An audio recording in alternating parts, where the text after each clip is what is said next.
基于我们两个的私人关系，我希望你注意安全。哦 ，OK， 我心里有数，放心吧。你和简瑶怎么样？我很好，可是他不好。李勋然可能被杀掉了。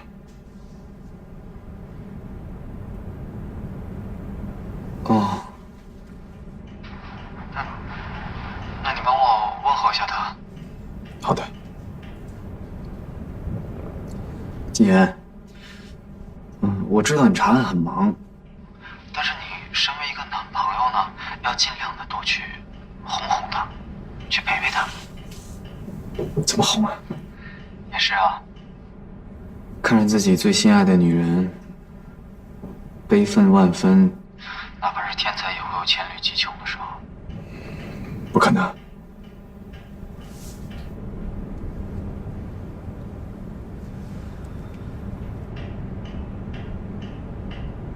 简，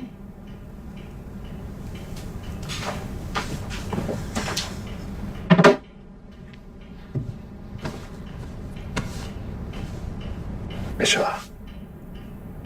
没事。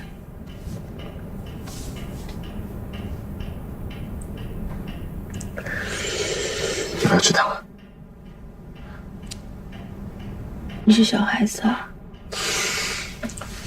你白天在我的衬衫上流了1公升的眼泪，谁是小孩啊？就没哭过吗？当然，从有记忆开始。更悲剧的是，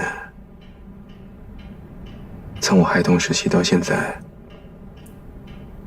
在我面前哭过的人有很多。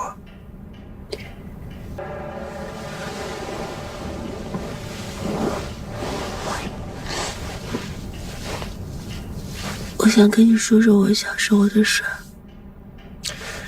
正确的决定，倾诉对于减轻内心的痛苦非常有效。那年我7岁，我爸正在侦缉一宗恶性的杀人案。那天，爸爸带着我和小轩去给爷爷过生日。我妈厂里加班，还没有赶到。那是一个特别高兴的日子，爷爷奶奶在厨房里做饭，小轩还小，在屋里睡觉，我爸陪我玩。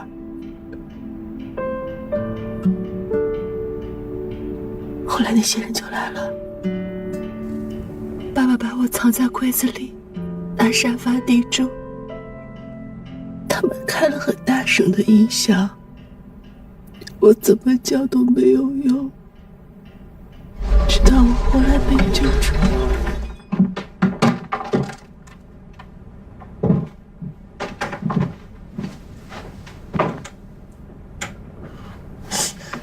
瑶瑶，别怕，咱们去见妈妈好吗？不哭啊！来，咱们去找妈妈。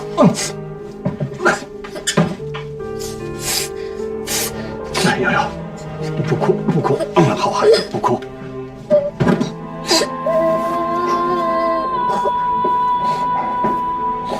瑶瑶，闭上眼睛，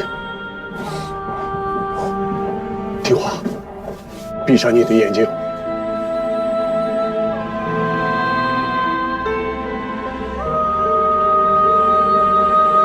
后来那段日子里，一直都是轩然陪着我，跟我说不要哭，要坚强，然后他自己就哭得稀里哗啦的。我很高兴你跟我分享这件事情，这表示你对我的爱和信任已经到达一个很深的层次。我对你也是一样。挑战得很好，我替你感到骄傲。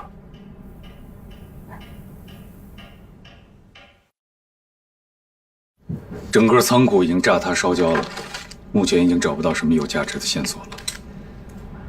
从李旭安的遗骸里提取的 DNA 送验了吗？现场目前已经找不到可以称之为遗骸的人体了，只是找到这些细碎的人体组织。虽然可以提样，但难度很大，而且需要很长时间才会有结果。你的意思是，你还没有开始 DNA 的鉴定取样工作？熏然是我们眼瞅着进仓库的。裴教授，你觉得有什么不对吗？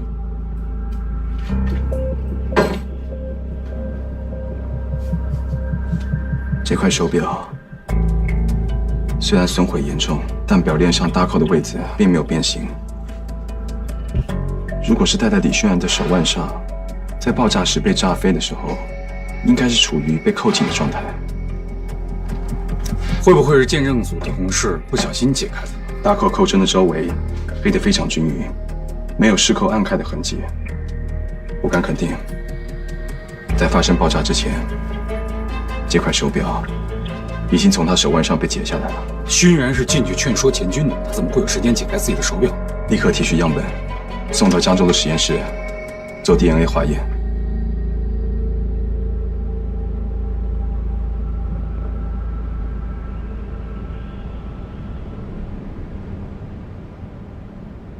徐然他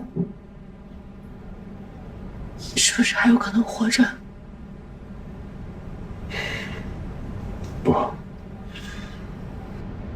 现在还不能直接推导出这样的结论。那你为什么要求 DNA 鉴定啊？李旭安在爆炸时把手表解开了，只能说明他在第一时间做出了反应，也希望留下这个线索，让我们发现异常。但并不能代表他还幸存着。可是，这也可能是凶手做的呀。凶手解开了熏然的表带，他想证实熏然已经死在火场里，他想让我们相信熏然已经死了。他越是想要证明熏然已经死了，就说明熏然越有可能活，不是吗？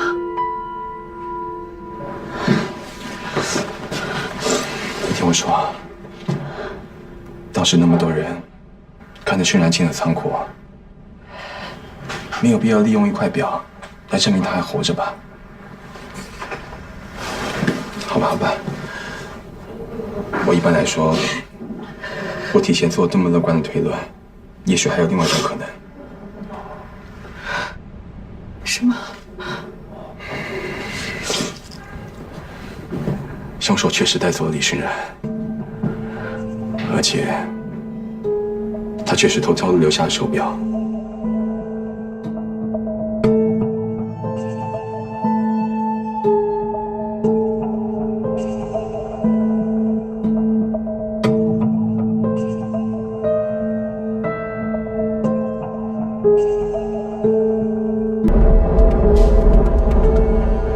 当时现场虽然混乱，但又无声无息带走了一个年轻力壮的年轻人，并非易事，所以他们需要一辆车。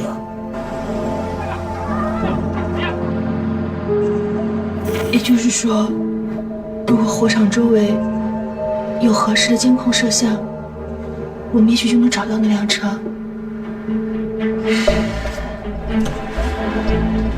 我现在只希望现场那些监控摄像不是用来做摆设的。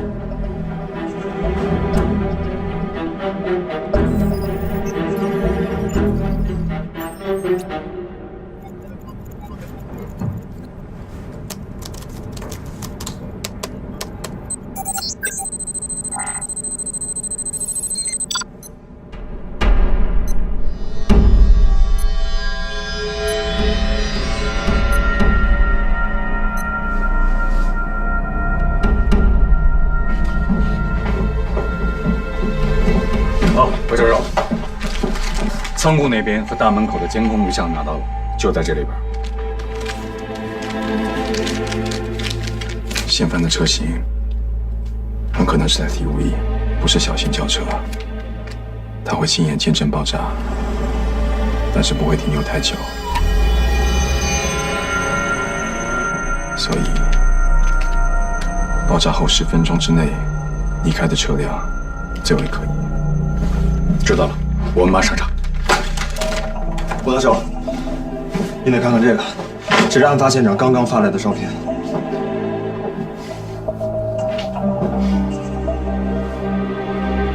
Now it begins。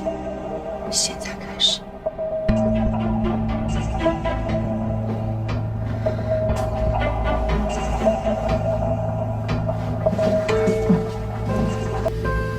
你查到了什么？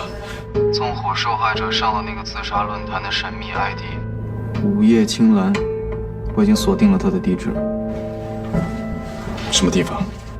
今晚你最好快点回来一趟，我跟你当面谈。我在成宇公司总部大楼等你。怎么样？子瑜说什么？这里没什么需要我亲自查的，我得去江州一趟。好，那我们走。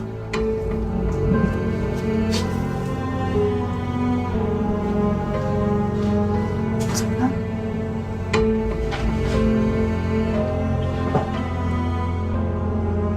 你想什么呢？你想让我留在这儿，陪着妈妈和妹妹，接受警方的保护是吗？你想和我一块走？你说呢？瑶瑶，我相信你，你可以保护我。我要和你在一起。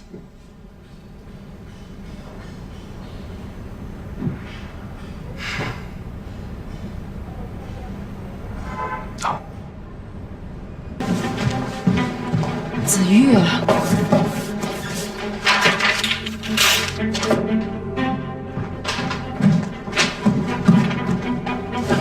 李阳半年来的行踪，他的私人邮箱、私人电话号码，还有你知道的所有关于他的一切，写下来。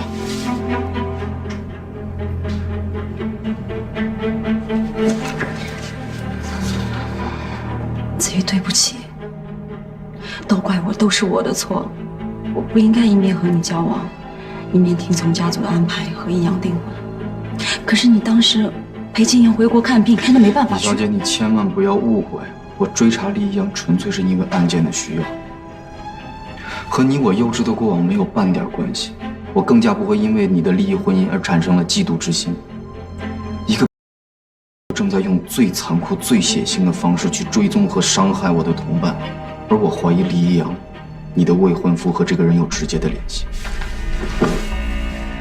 所以现在不要再胡思乱想了，弄得我们两个好像在拍言情剧一样。把你所知道的一切全都写下来。哎，先生，你好，请问你是？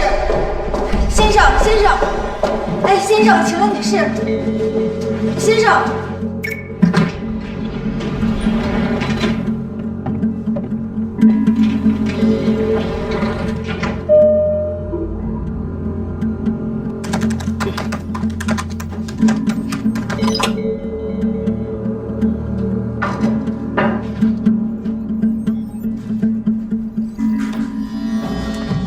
金阳，告诉我这不是你的意思。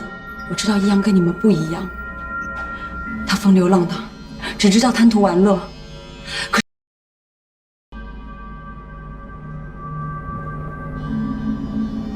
天哪，当真的吗？查得怎么样了？午夜青蓝的真实地址在香港，是李易阳名下的一处别墅。我们都知道红叶山庄那个案子没有直接的证据证明和他有关，那毕竟是他用过的账号。你怀疑是他？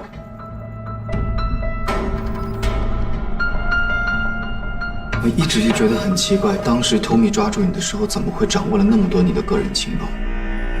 有些甚至可以追溯到你大学的时候。这些东西连你家人都不了解。而现在，他的门徒又在第一时间掌握了你在同事休养的地址。为什么？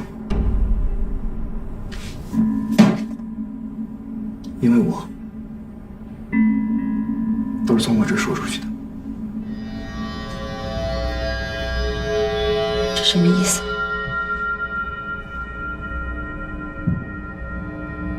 我要你回答我一个问题。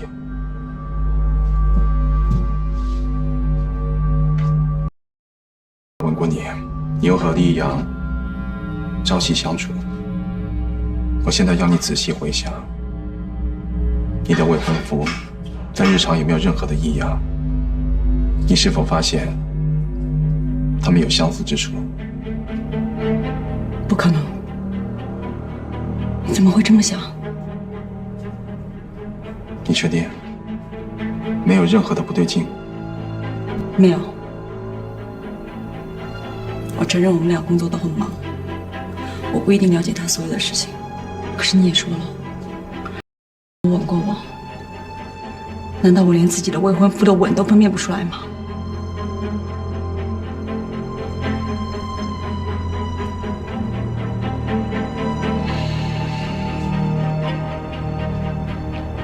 你要的资料都拿到了吗？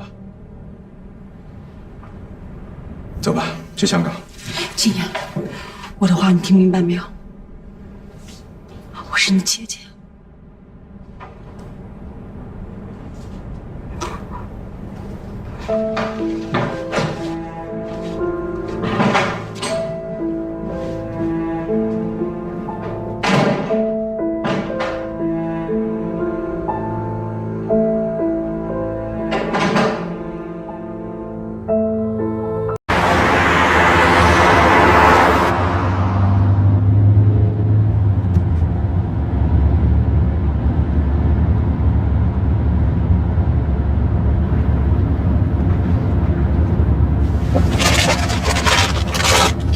心情不好的时候吃颗糖吧。谢谢。一颗就够。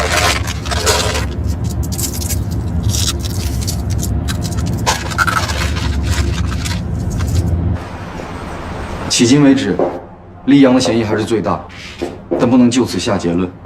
我全面地搜集他的所有的资料，在雪字第一次出现机器杀人案的那几天，厉阳是在国外的，有充分的不在场证据。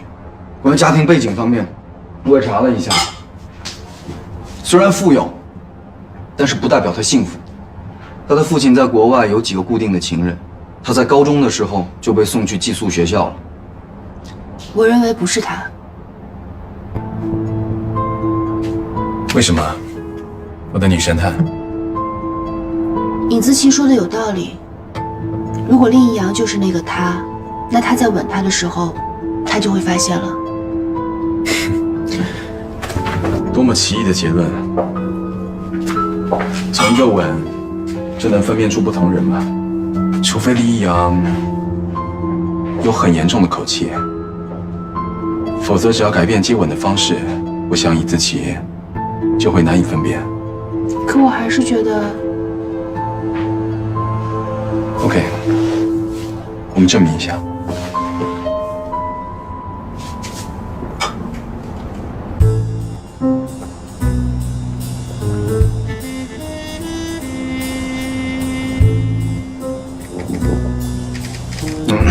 没事，那个你忙你们的，可以当我不在。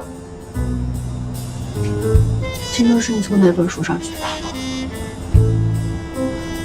不需要，我只要把自己想象成一个恶徒就行了。可是你还是错了。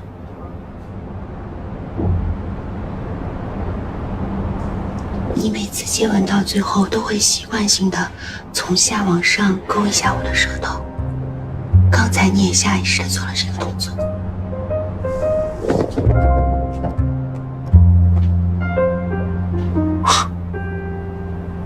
OK， 你说服了我。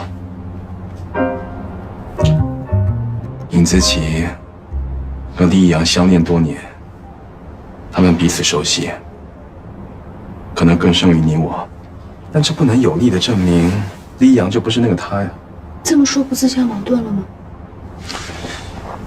你忘了还有一种可能，他有双重人格。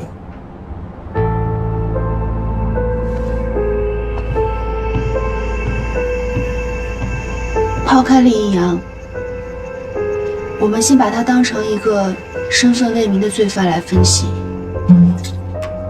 首先，尹自吉在被他吻的时候，把他当成了薄敬言，说明这个人的身材、年龄和薄敬言相似。从性格上来看，他极端自负，即使这起纵火案是他策划的，他也没有表露出明显的标记行为和他个人的情感宣泄。他唯一的情感流露，就是将这一切视为一场游戏，和你的游戏。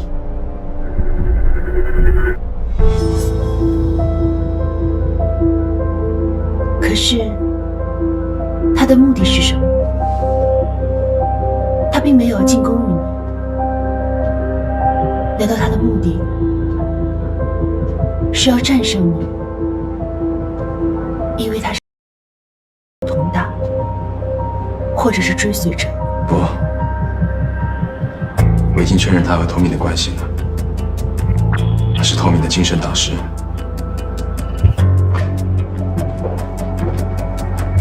那这么说，Tommy是听从于他？他极端自负，他不可能与人平起平坐，而他的心理控制术也远远超过了Tommy的三脚猫功夫，所以他的地位只可能超过Tommy。最可能的就是他是类似于精神导师的角色，他并不直接犯案，但Tommy臣服于他，他影响了Tommy的犯罪，而Tommy只能屈居2号。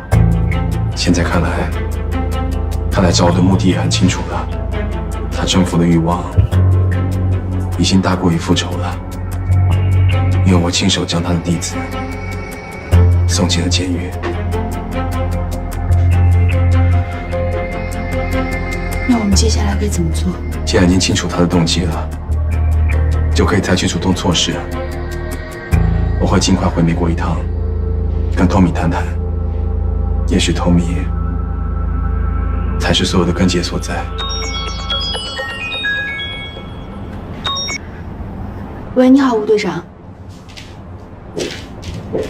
好的，我马上告诉薄教授。是不是追踪到离开现场的隔离车辆？有3个收费站查到那辆越野车的踪迹，他最后上了海越高速。海越高速，看来我们的方向没错。5月青兰果然是要回香港。对他来说，香港绝不可能只是一个落脚地。我相信，那里会是他下一个屠宰场。子越，你去香港，找国际刑警去调查李一阳的别墅。金瑶，准备好你的护照，我们将要去见一见老朋友了。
You look different now.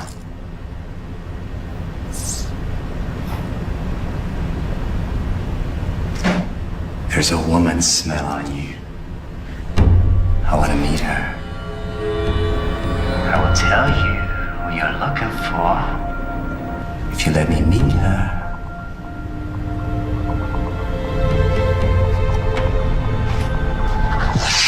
很高兴与你交谈，再见。 Okay, Simon. Just kidding. You still don't have a sense of humor.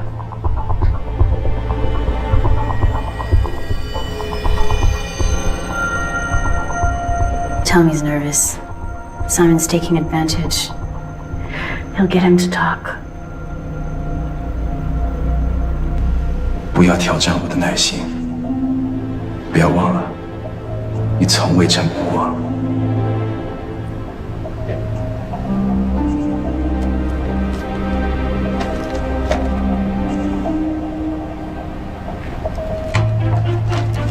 Such a sloppy job.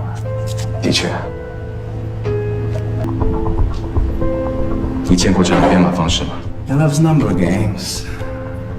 He has a lot of them. I can't remember if I've seen this one before. 答案是一组数字，而这些分别是这组数字的平方和、平方差、差的平方、和的平方，而这组数字相对应的英文字母，简单的出来翻译结果就是 Hi Simon。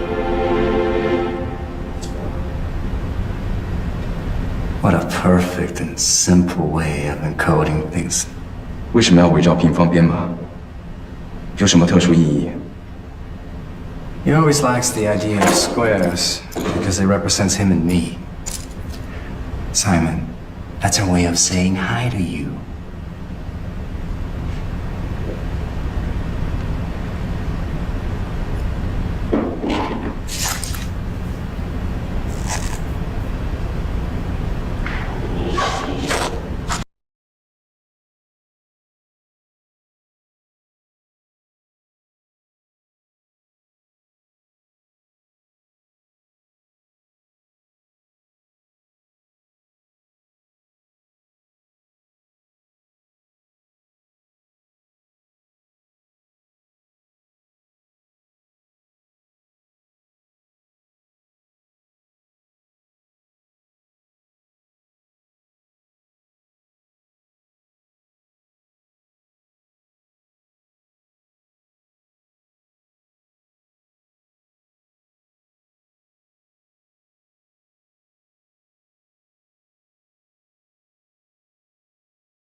一号真的想杀了你？不，他不想杀我。你居然相信Tommy的话？从我们交谈的第一句话开始，他就在说谎。他说的第一句话是什么？如果你让我见他，他会告诉你一号的身份。一号是他的精神支柱，他绝不可能出卖。他不过是在诱惑我罢了。他也是在鬼扯的。他从来都没有见过一号的平方密码方式。你说过， 1号的地位高于Tommy，他不愿意让自己和Tommy相提并论。他看到1号留下那些信息之后，他的反应并不愉悦。很显然，这是他意料之外的。他后来说的那番话，如果他不在意这件事情的话，以他狡猾的性格，他会和我谈条件、卖关子、扯谎。尽管他尽力控制住，没有表露出来，但是还是可以看出来，他的情绪波动很大。为什么？如果1号想要杀我的话，他应该感到高兴才对。唯一可以解释的，他在嫉妒，他在愤怒，他害怕被我给取代。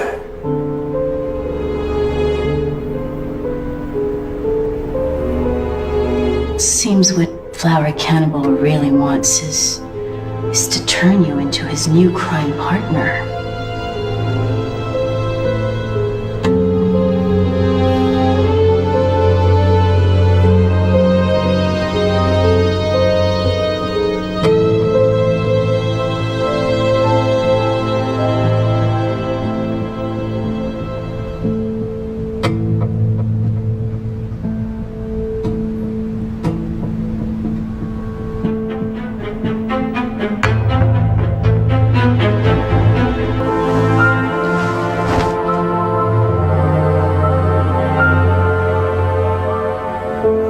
是他，一直都是他。是谁啊？恐怖娃娃屋爱好者吗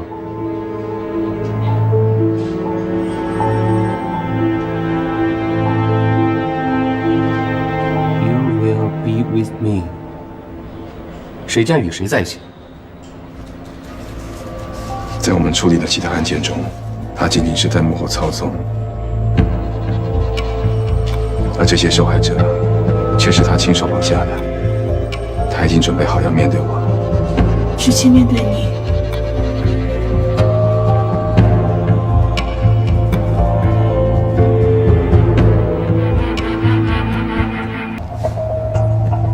3名受害者失踪都是2周前，3起案件间隔不到2天，但是由于受害者之间没有任何的相同点，又位于不同的管辖区域，所以只能当作单独的失踪案件在调查。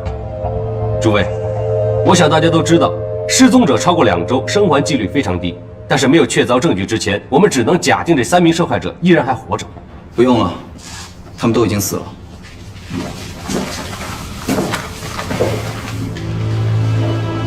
除了第5个什么都看不清楚的暗房之外，另外的4段视频播放到最后都是这样的静止画面，包括我在内，大家都认为这支视频已经播放结束了。难道不是吗？画面虽然是静止的，但进度条还在播放当中。既然你说的对，每段视频的最后25秒，他们是用静止的画面掩盖了加密的影像。25秒的加密影像，这个发现太重要了，马上去叫技术鉴定人员来。不用了，我已经破解了。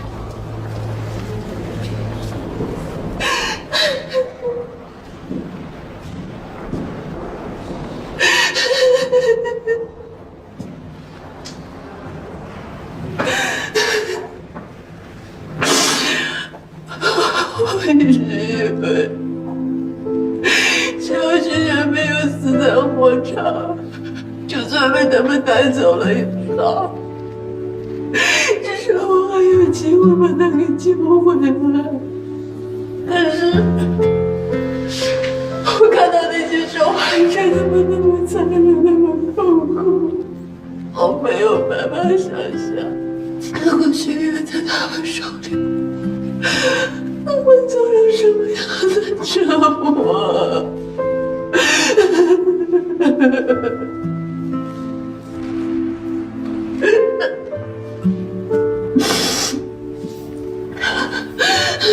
世界上最恐怖的景象，莫过于看也看不清的黑暗。这是他试图要击垮我的手法。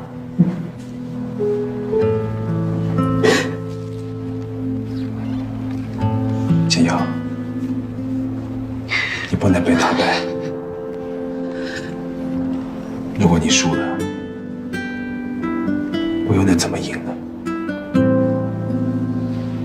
我没有子玉那样专业的技能，我控制不住我自己控制的情绪，我就是一个普通、脆弱，用你以前的话说，愚蠢的女人。可是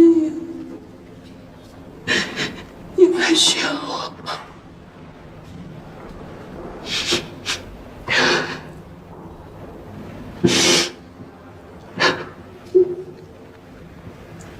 他拥有最敏锐、最精准的犯罪头脑，在整整的1年里，甚至更长的时间，试着评估我、观察我。他也许比我自己更了解我自己的内心。最后，他找到我的弱点，就是攻击你。作为对我最有效的宣战方式，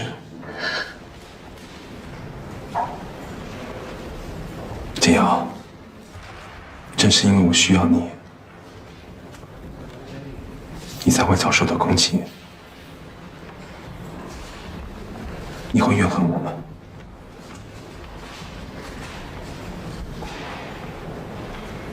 这些都不是因为你。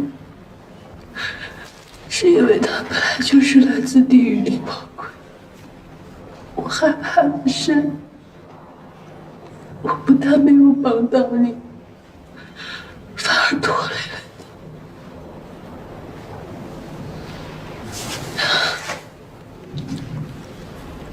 这会是他做的最错误的一个决定。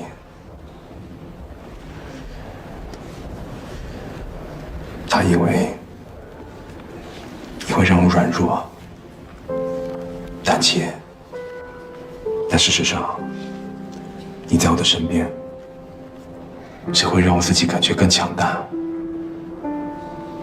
更稳定。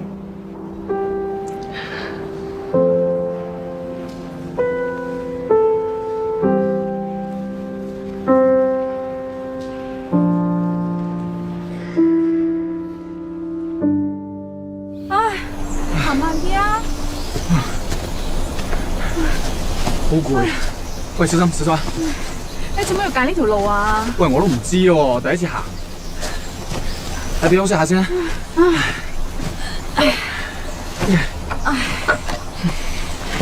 飲啖水先。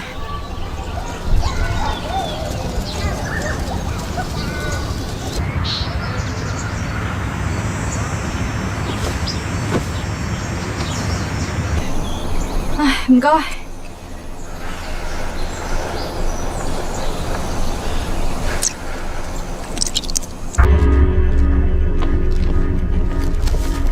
魏教授，尸体全部找到了，分别被丢弃在本港4处的山林和郊区。同时，鉴定人员还发现，1号还在他们身上拿走了纪念品。谢谢。我们已经询问过3位死者的亲人和朋友，他们彼此都不认识。初步可以判定，1号是在随机选择作案对象。另外，女死者除了是售楼小姐，还在一所夜校上学。男死者不仅是建筑师，还是一名作家，得过几个大奖。郭教授，我认为他的选择也并非是随机的。3个失踪路段的监控录像都显示，嫌疑车辆那几天多次进出停靠。我们可以认为，1号是在观察、选择目标，而女性死者是在回家的路上被他诱拐。男性死者和老人平时并不会经过失踪路段，也是因为去郊区和探望女儿才临时经过。所以，很有可能一个是有计划的，两个是临时起意。我看这是故意的花样百出，让我们无从下手。他会不会是想在我们暗示他有多重人格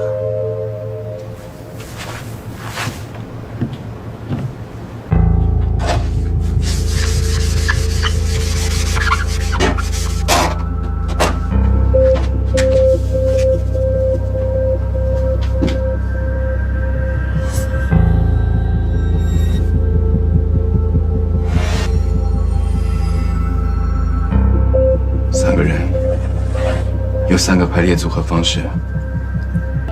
从诱拐的方式来看，女人是有计划的，男人和老人可能是随机的。你有什么想法？以往我们遇到选择的受害者都是同一类型，有明显的连贯的标记行为。可是这一次，我们面对3种不同的作案手法，要直接画出罪犯的画像，的确无从下手。那么记住，再复杂的犯罪心理案件，都脱离不了本质。本质上，它始终是一个心理。对于一个心理异常的人来说，虐待折磨时、杀人分尸时，始终会控制不住欲望，泄露自己的真实情感。所以，我们要找的画像因素，一定会隐藏在这个案件里。以他自恋的程度，以他自以为可以驯服我的愚蠢心态的，你认为他会忍不住向我展示什么？你可以按照这个画像去找嫌疑人了。这个是对于心理学的应用十分的得心应手。他肯定受过高级的系统教育。你去美国的中心局查查，看看全美有哪几家高级的心理学院有符合侧写条件的毕业生。好的。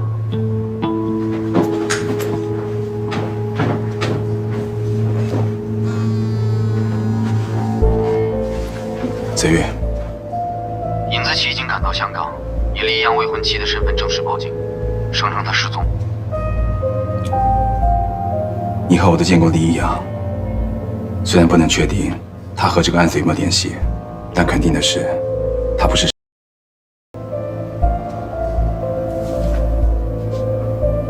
那他会不会是受害者呢？不管他会不会，杀死一个猎物之后，肯定会寻找另一个猎物。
你在干嘛？你叫我？我问你在干嘛？需不需要我做什么？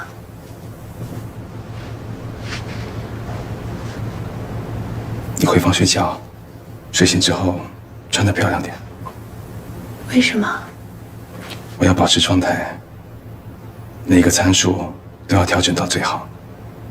根据经验判断，你每次精心打扮以后，都会令我更加愉悦，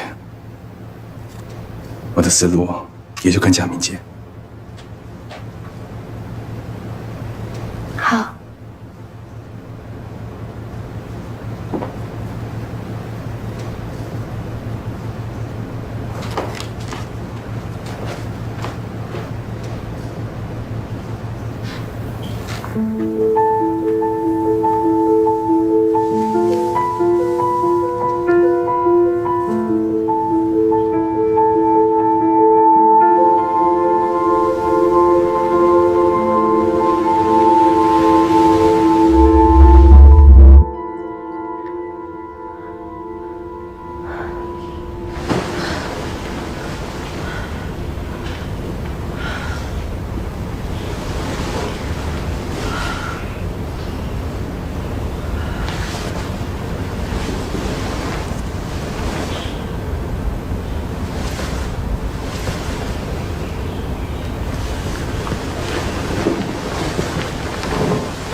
景言，景言，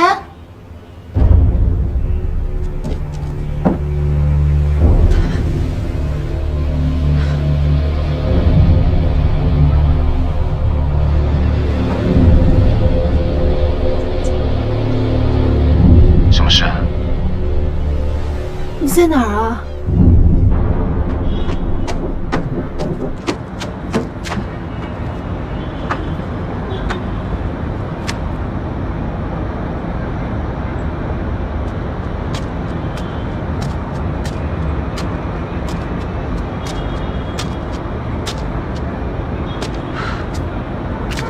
酒店的管理人员会疯掉的。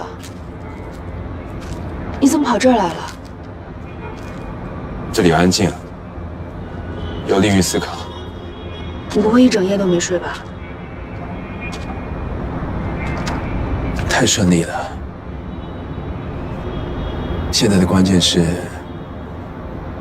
我所得到的画像，正是他所给我的画像。画像是假的。不，画像是真的。是他的误导。他是一个喜怒无常，但是，他既然敢给我这个画像，就表示笃定了，按照这些条件，我们找不到他，而他已经开始了第二轮的犯罪。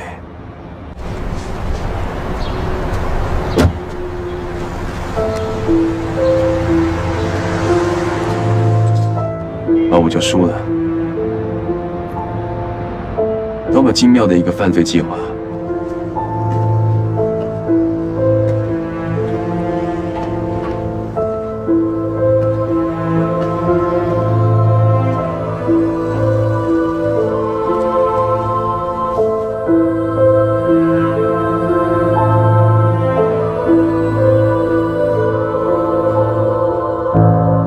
那怎么办？那线索岂不是都断了？如果我是一个自大狂妄的人，我得到这幅画像，我肯定会如他所愿，一步步走向失败。只可惜，我的大脑极度清醒，他料错了。你有发现了？在他的行为里，还有4个矛盾点。当然，他自己并没有发现。他在想，多么可悲的自大狂，他就快要原形毕露了。第一点，也是至关重要的一点，对于一个严重的心理障碍者来说，最重要的那部分幻想，不是回顾、憎恨和报复过去，而是如何实现内心深处真正长期的渴望。这才是杀手们在犯案的过程中能够达到身心极致愉悦的唯一条件。可是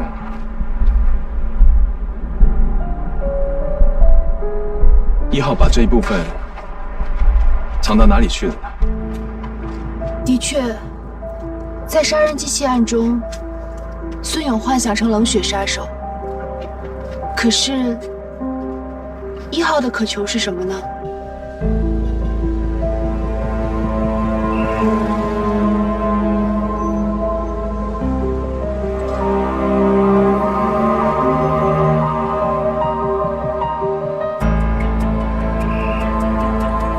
第二，他最强烈憎恨的是女人，那么就产生了一个悖论：为什么他掠夺了男人的人格，却不连女人的人格一起掠夺呢？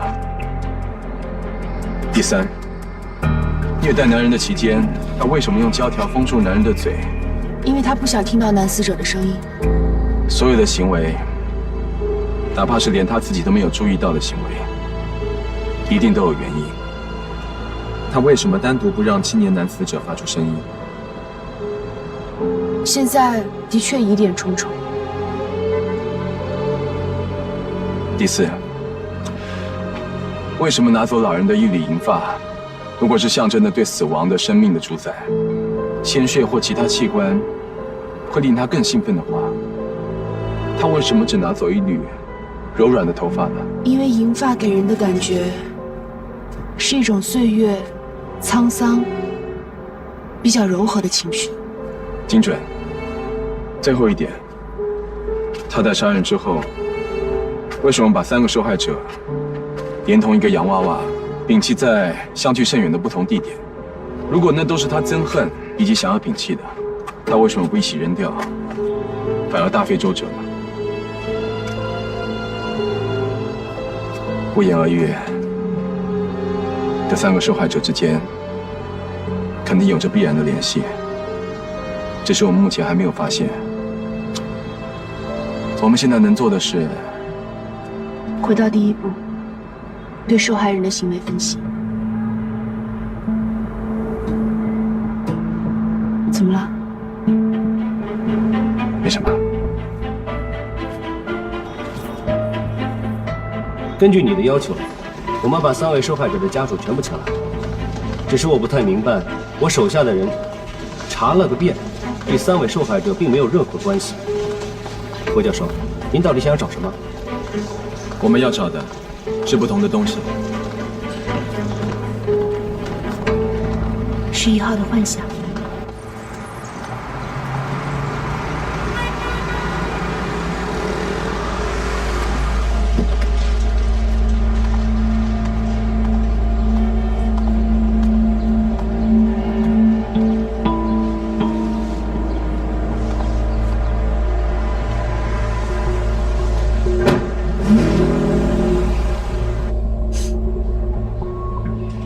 我哋一齊已經做咗2年啦。佢係我見過脾氣最好嘅女仔。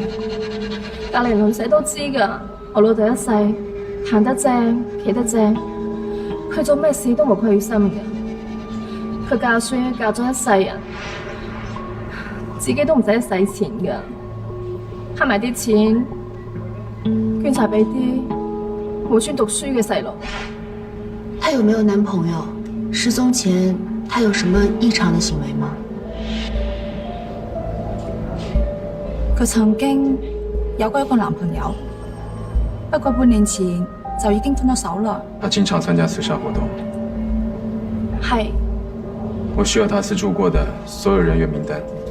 啊，係啊，如果佢冇出事嘅話，下個月就可以升職㗎啦，調去南丫島。你弟弟有很高的寫作天賦，他為什麼不是職業作家？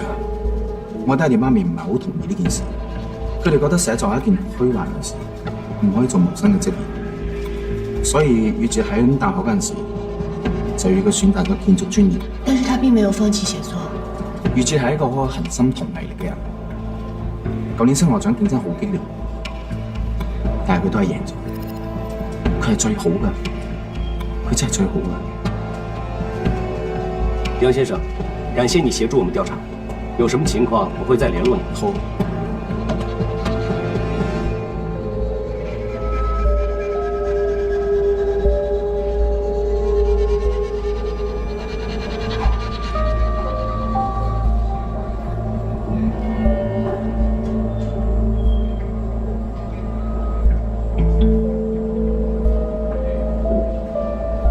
我知道你這種表情，你已經有眉目了，是嗎？線索足夠了。你知道他的幻想了？我知道了全部。他的幻想，他的渴望，以及確定他身份、姓名、樣貌的辦法了。他到底想要幹什麼？展示。展示。所有的過程中，他不斷地留下線索，是想表明這些案子和其他衝動殺人不同，所有的內容都是想展示給我看的。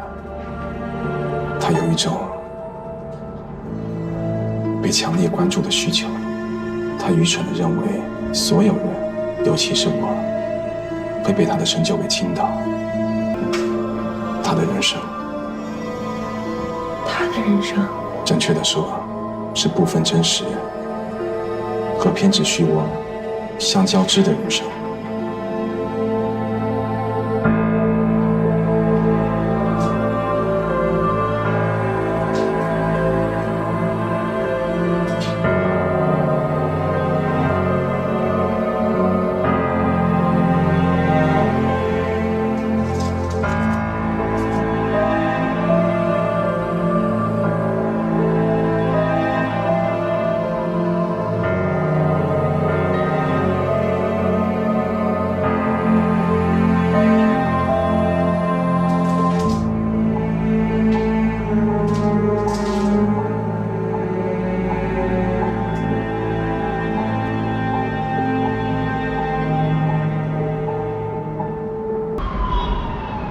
每一个连环杀人犯的行为里，不管他有多么疯狂，多么的不可思议，都会有他的思想，还有逻辑。我们要拼凑的，就是他的犯罪构图。在他的构图里，我们要知道他要说的是什么样的故事。已死者华晓、售楼小姐近期会调职到南丫岛，而杨宇哲就住在南丫岛，并且打算买房子。也就是说，如果这两个人没死，未来就有可能会相遇。多么美妙的爱情幻想！难道仅仅是因为他们可能会相遇，1号就杀了他？不是可能。1号不是已经安排他们相遇了吗？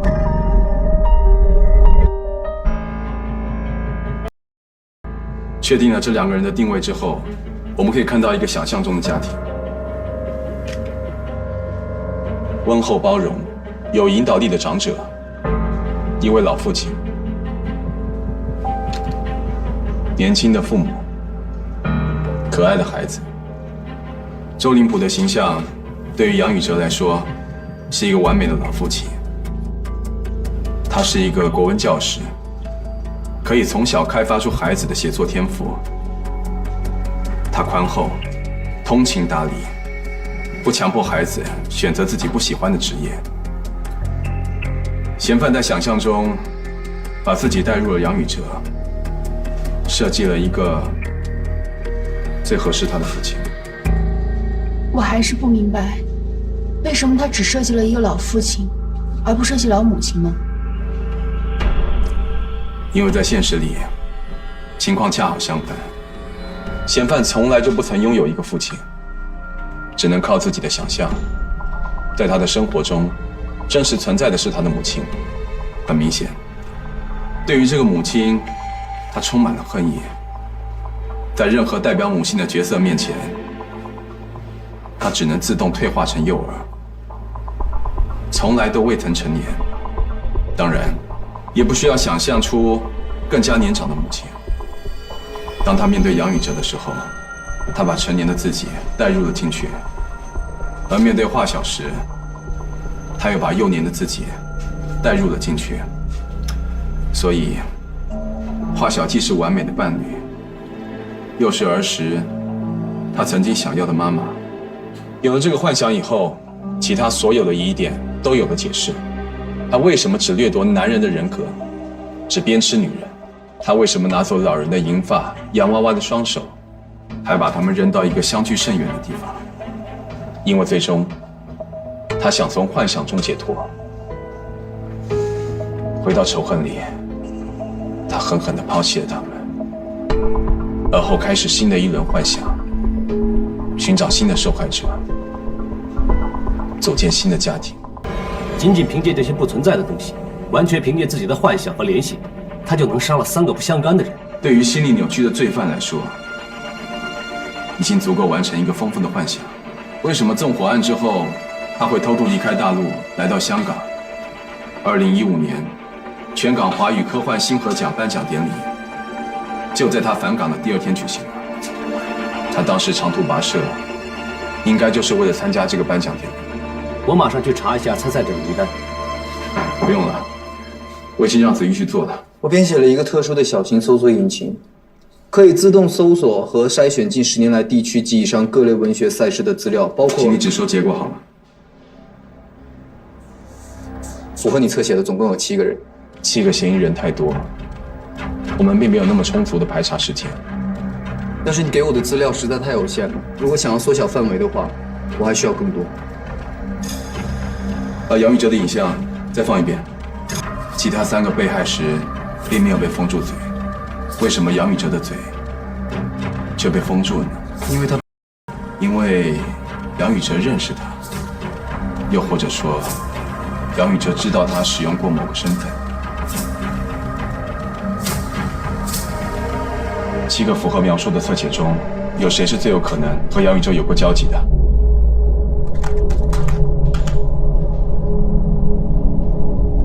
？Bingo， 有一个人完全符合，31岁，美籍华人，单亲。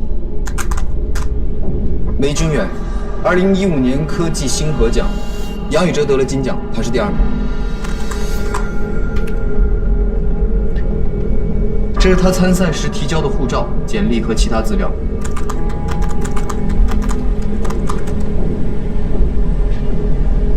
快休息！我快速地检索了他的个人信息，护照号码不存在，是伪造的。但是至少我们认识了他的脸。我现在只能尽可能的在多的数据库里面进行面部识别，但需要时间，而且准确度有限。梁 Sir， 有2單新嘅失蹤案，受害者要求同你監控嘅類型有啲相似。馬上把詳細資料傳過來。Yes sir。